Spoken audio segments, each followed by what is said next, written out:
অয়ন ঘোষাল বেদবোনা থেকে রয়েছেন। অয়ন, এই মুহূর্তে যে ছবি আমরা দেখছি যে বিভিন্ন বাড়িতে বাড়িতে যাচ্ছেন মহিলা কমিশনের প্রতিনিধিরা বেদবোনাতে, ঠিক কি চলছে এই মুহূর্তে?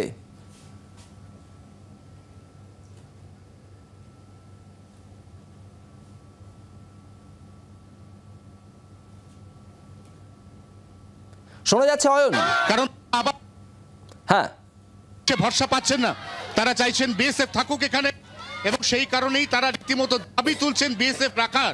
এবং তার থেকেও যেটা গুরুত্বপূর্ণ দাবি সবকে আশ্বাস মিলেছে সেটা হচ্ছে এখানে মহিলা কমিশন একদিনের জন্য এলেন, পরিস্থিতি সরেজমিনে খতিয়ে দেখলেন, তারপর চলে গেলেন।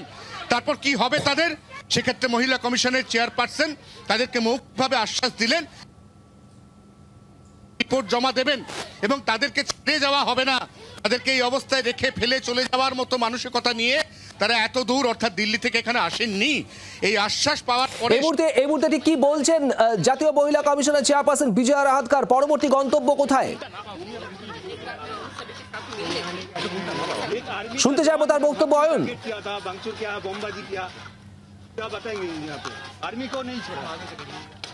किसी को भी नहीं छोड़ा है, बहुत तकलीफ की बात है। And the house and the shops also vandalized by they are demanding permanent BSF or any CAPF camp over here. थोड़ा सा एक बार जब ठीक है हमें चेयरपर्सन के साथ बात कर रहे हैं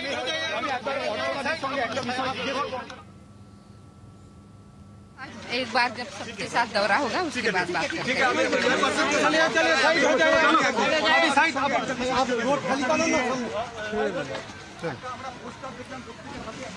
জাতীয় মহিলা কমিশনের চেয়ারপারসন সহ ৩ সদস্যের প্রতিনিধি দল জাতীয় মহিলা কমিশনে তারা এই মুহূর্তে রয়েছেন মুর্শিদাবাদের বেদবোনা গ্রামে এবং সেখানকার ছবি একদম সরাসরি আপনারা দেখছেন। গ্রামবাসীদের বাড়ি বাড়িতে যাচ্ছেন, সেখানকার পরিস্থিতি তাদের মুখ থেকে শোনার চেষ্টা করছেন। অয়ন ঘোষাল আমাদের প্রতিনিধি রয়েছেন সেখান থেকে সরাসরি। অয়ন, ঠিক কি বলছেন এই মুহূর্তে জাতীয় মহিলা কমিশনের চেয়ারপারসন? এরপর কোথায় যাবেন কিছু জানা গেল?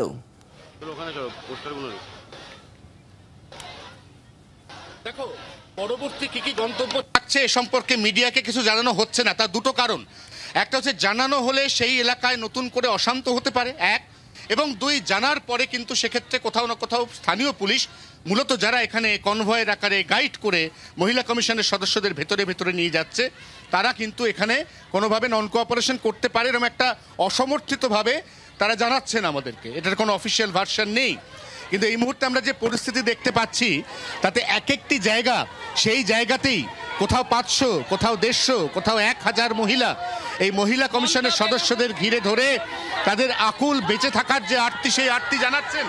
আমরা বরঞ্চ তাদের সঙ্গে একটু কথা বলি। ওরা যে এলেন, আপনাদের সঙ্গে যে কথা বললেন, আপনারা কি আশ্বস্ত থাকতে পারবেন এবার নিরাপদে?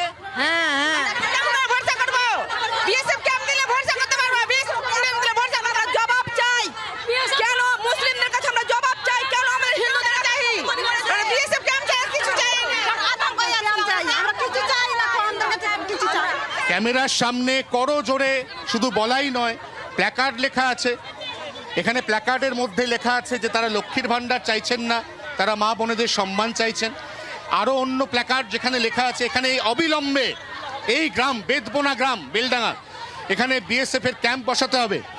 এবং আমরা দেখতে পাচ্ছি এখানে ধুলিয়ান সহ একাধিক জায়গা, যে জায়গাগুলোতে মহিলা কমিশনের পরপর যাওয়ার কথা, তার মধ্যে রয়েছে সুতি, তার মধ্যে রয়েছে শামশেরগঞ্জ।